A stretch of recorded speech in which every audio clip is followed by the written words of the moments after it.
ലോക ചരിത്രത്തെ തന്നെ മാറ്റിമറിച്ച ഏറ്റവും വലിയ ജനകീയ പ്രക്ഷോഭങ്ങളിലൊന്നാണ് 1789 ഫ്രാൻസിൽ ആരംഭിച്ച ഫ്രഞ്ച് വിപ്ലവം. സ്വാതന്ത്ര്യം, സമത്വം, സാഹോദര്യം എന്നതായിരുന്നു ഈ വിപ്ലവത്തിന്റെ പ്രധാന മുദ്രാവാക്യം. ഫ്രാൻസിലെ രാജാവിന്റെ സ്വേച്ഛാധിപത്യ ഭരണവും പ്രഭുക്കന്മാരുടെ ചൂഷണവും അവസാനിപ്പിക്കുക എന്നതായിരുന്നു വിപ്ലവത്തിന്റെ പ്രധാന ലക്ഷ്യം. ഫ്രാൻസിലെ പാരമ്പര്യ രാജഭരണത്തിനും ഫ്യൂഡൽ വ്യവസ്ഥയ്ക്കും ഇത് അന്ത്യം കുറിച്ചു. അന്നത്തെ ഫ്രഞ്ച് സമൂഹം 3 തട്ടുകളായി തിരിഞ്ഞിരുന്നു. ഒന്നാമത്തെ തട്ടായ പുരോഹിതന്മാരും രണ്ടാമത്തെ തട്ടായ പ്രഭുക്കന്മാരും എല്ലാ ആനുകൂല്യങ്ങളും അനുഭവിച്ചു. നികുതി അടച്ചിരുന്നതുമില്ല. എന്നാൽ ജനസംഖ്യയുടെ 95% വരുന്ന കർഷകർ, കച്ചവടക്കാർ, തൊഴിലാളികൾ തുടങ്ങിയ സാധാരണക്കാരായ മൂന്നാം തട്ട് കടുത്ത നികുതി ഭാരത്താൽ ബുദ്ധിമുട്ടി. തുടർച്ചയായ യുദ്ധങ്ങളും രാജകൊട്ടാരത്തിലെ ആഡംബര ജീവിതവും ഫ്രാൻസിനെ കടുത്ത കടക്കണിയിലാക്കി. ഇതിനൊപ്പമുണ്ടായ വരൾച്ചയും വിളനാശവും പട്ടിണിയും വിലക്കയറ്റവും ജനങ്ങളെ ജീവിക്കാൻ കഴിയാത്ത അവസ്ഥയിലെത്തിച്ചു. വോൾട്ടയർ, റൂസോ, മോണ്ടസ്ക്യൂ തുടങ്ങിയ പ്രമുഖ ചിന്തകന്മാരുടെ ആശയങ്ങൾ ജനങ്ങളിൽ സ്വാതന്ത്ര്യബോധവും ഭരണകൂടത്തോടുള്ള എതിർപ്പും വളർത്തി. 1789 ജൂലൈ 14 പ്രകോപിതരായ ജനങ്ങൾ ഫ്രഞ്ച് രാജാവിന്റെ അടിച്ചമർത്തലിന്റെയും സ്വേച്ഛാധിപത്യത്തിന്റെയും പ്രതീകമായിരുന്ന പാരീസിലെ ബാസ്റ്റീൽ കോട്ടയും ജയിലും ആക്രമിച്ച് തകർത്തു. ഇത് രാജഭരണത്തോടുള്ള ജനങ്ങളുടെ പരസ്യമായ വെല്ലുവിളിയായിരുന്നു. ഇതാണ് ഫ്രഞ്ച് വിപ്ലവത്തിന്റെ ഔദ്യോഗിക തുടക്കം. ഇന്നും ജൂലൈ 14 ഫ്രാൻസിന്റെ ദേശീയ ദിനമായി ആഘോഷിക്കുന്നു. വിപ്ലവകാരികൾ ചേർന്ന് മനുഷ്യന്റെയും പൗരന്റെയും അവകാശ പ്രഖ്യാപനം നടത്തി. എല്ലാവർക്കും തുല്യ സ്വാതന്ത്ര്യവും അവകാശങ്ങളും ഉറപ്പു നൽകുന്നതായിരുന്നു ഇത്. അന്നത്തെ ഫ്രഞ്ച് രാജാവായിരുന്ന ലൂയി 16നെയും രാജ്ഞി മേരി അന്റോണറ്റിനെയും വിപ്ലവകാരികൾ പിടികൂടുകയും പിന്നീട് ഗില്ലറ്റിൻ എന്ന യന്ത്രം ഉപയോഗിച്ച് പരസ്യമായി വധിക്കുകയും ചെയ്തു. വിപ്ലവത്തിന്റെ ഫലമായി ഫ്രാൻസിലെ നൂറ്റാണ്ടുകൾ പഴക്കമുള്ള രാജഭരണവും പ്രഭുത്വവും പൂർണ്ണമായും അവസാനിച്ചു. കൂടാതെ ഫ്രാൻസ് ഒരു റിപ്പബ്ലിക്കായി പ്രഖ്യാപിക്കപ്പെട്ടു. ലോകമെമ്പാടുമുള്ള മറ്റ് രാജ്യങ്ങളിലെ ജനാധിപത്യ മനുഷ്യാവകാശ പോരാട്ടങ്ങൾക്ക് ഫ്രഞ്ച് വിപ്ലവം വലിയ ആവേശവും പ്രചോദനവുമായി മാറി.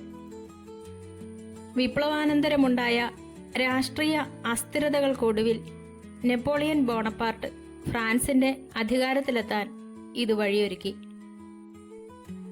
ഫ്രഞ്ച് വിപ്ലവം കേവലം ഒരു രാജ്യത്തെ ഭരണമാറ്റത്തിൽ ഒതുങ്ങി നിന്ന ഒന്നല്ല.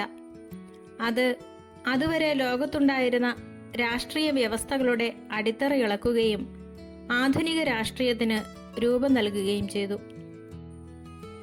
വിപ്ലവത്തിനു മുൻപ് ഭരണം എന്നത് രാജാക്കന്മാരുടെ ദൈവികമായ അവകാശമാണെന്നായിരുന്നു വിശ്വാസം. എന്നാൽ ഭരിക്കാനുള്ള അധികാരം രാജാവിനല്ല, മറിച്ച് ജനങ്ങളിലാണ് നിക്ഷിപ്തമായിരിക്കുന്നത് എന്ന് ഫ്രഞ്ച് വിപ്ലവം പ്രഖ്യാപിച്ചു. ഇത് ലോകമെമ്പാടും രാജഭരണങ്ങൾ അവസാനിക്കുന്നതിനും ജനകീയ ജനാധിപത്യ സർക്കാരുകൾ നിലവിൽ വരുന്നതിനും വഴിയൊരുക്കി.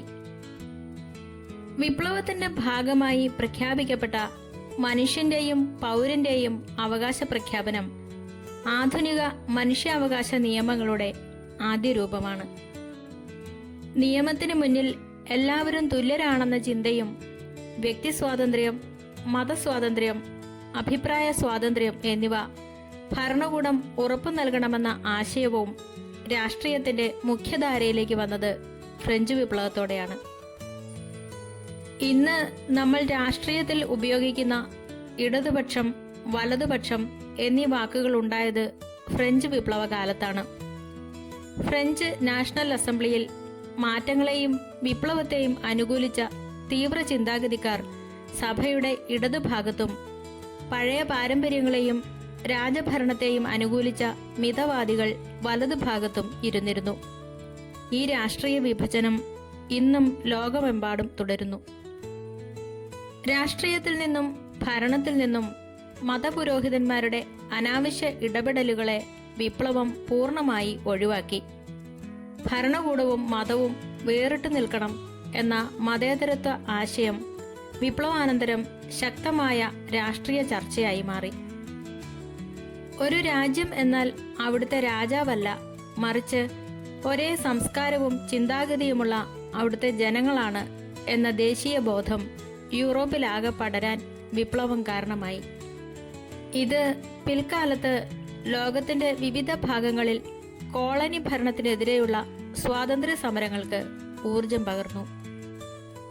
ഇന്ത്യൻ ഭരണഘടനയുടെ ആമുഖത്തിലുള്ള ഏറ്റവും പ്രധാനപ്പെട്ട 3 വാക്കുകളായ സ്വാതന്ത്ര്യം, സമത്വം, സാഹോദര്യം എന്നിവ ഫ്രഞ്ച് വിപ്ലവത്തിൽ നിന്നും കടമെടുത്തതാണ്. ഇന്ത്യ ഉൾപ്പെടെയുള്ള പല ആധുനിക ജനാധിപത്യ രാജ്യങ്ങളുടെയും ഭരണഘടനാ നിർമ്മാണത്തെ ഫ്രഞ്ച് വിപ്ലവത്തിന്റെ രാഷ്ട്രീയ തത്വങ്ങൾ സ്വാധീനിച്ചിട്ടുണ്ട്. ഫ്രാൻസിൽ നൂറ്റാണ്ടുകളായി നിലനിന്നിരുന്ന ബോർബൻ രാജവംശത്തിന്റെ സ്വേച്ഛാധിപത്യ ഭരണത്തിന് വിപ്ലവം അന്ത്യം കുറിച്ചു.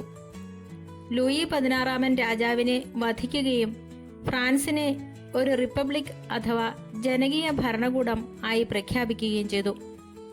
രാജാക്കന്മാർക്കും പ്രഭുക്കന്മാർക്കും ഉണ്ടായിരുന്ന പ്രത്യേക അവകാശങ്ങളും ഫ്യൂഡൽ വ്യവസ്ഥയും പൂർണ്ണമായി നിർത്തലാക്കി. ചരിത്രപ്രസിദ്ധമായ മനുഷ്യാവകാശ പ്രഖ്യാപനം വിപ്ലവത്തിലൂടെ നിലവിൽ വന്നു. നിയമത്തിനു മുന്നിൽ എല്ലാവരും തുല്യരാണെന്നും ജനങ്ങൾക്കാണ് പരമാധികാരമെന്നും ഇത് പ്രഖ്യാപിച്ചു. സ്വാതന്ത്ര്യം, സ്വത്ത് സമ്പാദിക്കാനുള്ള അവകാശവും സംരക്ഷണവും എന്നിവ ഓരോ പൗരന്റെയും അടിസ്ഥാന അവകാശങ്ങളായി അംഗീകരിക്കപ്പെട്ടു. സ്വാതന്ത്ര്യം, സമത്വം, സാഹോദര്യം എന്ന ഫ്രഞ്ച് വിപ്ലവത്തിന്റെ മുദ്രാവാക്യം ലോകമെമ്പാടും വ്യാപിച്ചു. വിപ്ലവത്തിന് മുൻപ് കർഷകരും കച്ചവടക്കാരും അടങ്ങുന്ന 3ാം തട്ട് കടുത്ത നികുതി ഭാരത്താൽ ബുദ്ധിമുട്ടിയിരുന്നു. എന്നാൽ വിപ്ലവത്തിന് ശേഷം സമൂഹത്തിൽ വലിയ സാമ്പത്തിക രാഷ്ട്രീയ സ്വാധീനമുള്ള ഒരു വിഭാഗമായി മധ്യവർഗം മാറി. ഫ്രാൻസിലെ കത്തോലിക്ക സഭയ്ക്കും പുരോഹിതന്മാർക്കുമുണ്ടായിരുന്ന അമിതമായ രാഷ്ട്രീയ അധികാരങ്ങളും ഭൂസ്വത്തുക്കളും വിപ്ലവ സർക്കാർ പിടിച്ചെടുത്തു. സഭയെ പൂർണ്ണമായും ഭരണകൂടത്തിന്റെ നിയന്ത്രണത്തിലാക്കി. ഫ്രഞ്ച് വിപ്ലവത്തിന്റെ ഏറ്റവും വലിയ ഫലങ്ങളിലൊന്നായിരുന്നു യൂറോപ്പിലുടനീളമുണ്ടായ ദേശീയ ബോധം. രാജാവിനോടുള്ള കൂറിനേക്കാൾ ഉപരി സ്വന്തം രാജ്യത്തോടുള്ള സ്നേഹവും ഐക്യവുമാണ് പ്രധാനം എന്ന ചിന്ത ജനങ്ങളിൽ വളർന്നു. വിപ്ലവത്തെ തുടർന്നുണ്ടായ രാഷ്ട്രീയ അസ്ഥിരതയും ആഭ്യന്തര കലഹങ്ങളും മുതലെടുത്താണ് സൈനിക മേധാവിയായിരുന്ന നെപ്പോളിയൻ ബോണപ്പാർട്ട് ഫ്രാൻസിന്റെ അധികാരത്തിലെത്തുന്നത്. നെപ്പോളിയന്റെ ഭരണം വിപ്ലവത്തിന്റെ ആശയങ്ങൾ യൂറോപ്പിലെ മറ്റു രാജ്യങ്ങളിലേക്ക് കൂടി വ്യാപിപ്പിക്കാൻ കാരണമായി. ഫ്രഞ്ച് വിപ്ലവം ഫ്രാൻസിനെ മാത്രമല്ല മാറ്റിയത്, മറിച്ച് ലോകമെമ്പാടും ജനാധിപത്യം, മനുഷ്യാവകാശം, ദേശീയത എന്നീ ആശയങ്ങൾ വളരാൻ അടിത്തറയിട്ടത് ഈ വിപ്ലവമാണ്.